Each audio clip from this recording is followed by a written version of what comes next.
Ai, les famílies de l'escola. Que si el meu nen això, que si feu allò. Fan massa preguntes. Jo vull fer classe i punt. La relació entre l'equip docent i les famílies és diferent en funció de l'edat dels fills, de l'estil de cada persona i de l'històric de la pròpia escola. Aquí vaig. A dins de l'aula, el profe és qui mana. I les famílies, a callar. Això sona una mica antic. Quan diem que els alumnes han de ser els protagonistes i que treballem per projectes i competències transversals, hem d'entendre que les famílies queden excloses d'aquesta dinàmica? Que modern! No és ben bé això, però una mica sí. Les famílies que no toquin gaire la pera. Perdoneu, el meu fill m'ha dit que esteu fent un projecte sobre el cos humà. Jo sóc metge. Em faria molta il·lusió col·laborar amb vosaltres per qualsevol cosa que necessiteu. Uf, el típic pare pesat. Fuig, fuig. I què en sabrà un metge de fer classes? Durant molts anys he sigut formador dels grups d'escolars que venen a l'hospital on treballo. Però segur que deu cobrar molt per fer una sessió. No, home, no, que vindria gratis. Em fa il·lusió ajudar. Bé, faci'ns una proposta i ho valorarem. Com?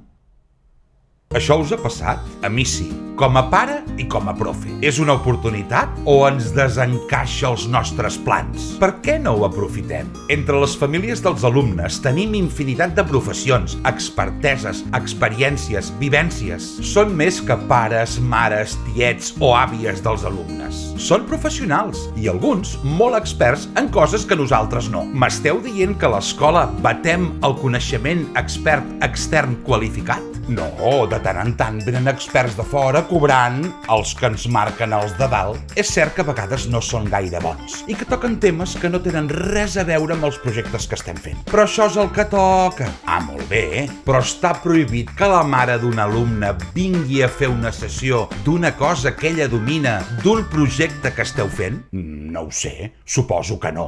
Ho hauria de preguntar. Us heu pogut mirar la proposta que us vaig fer? És aquell que vam esborrar? Pregunteu i recolliu a principi de curs aquelles professions de les famílies i ajudes que us podrien donar amb els vostres alumnes? Buf, quina mandra! Jo sóc bomber, jo sóc àrbitre de bàsquet, jo sóc cambrer, jo sóc músic, jo sóc pintor. Prou! Però no veieu que són les persones externes que més us estimen?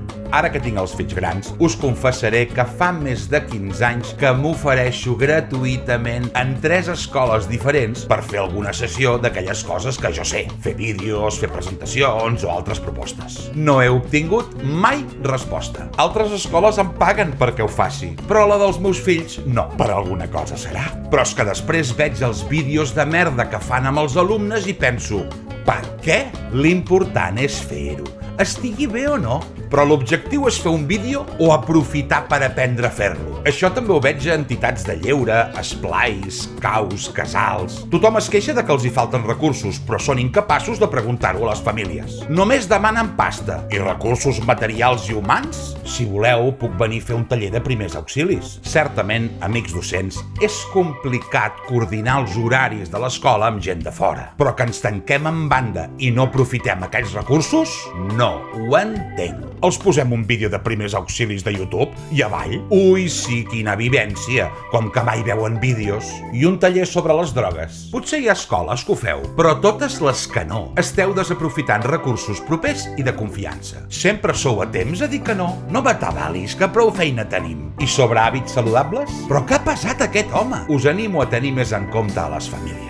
No només per convocar-los a reunions avorrides i sense contingut, sinó perquè realment creieu que han de formar part del procés educatiu dels seus fills i filles. Amén.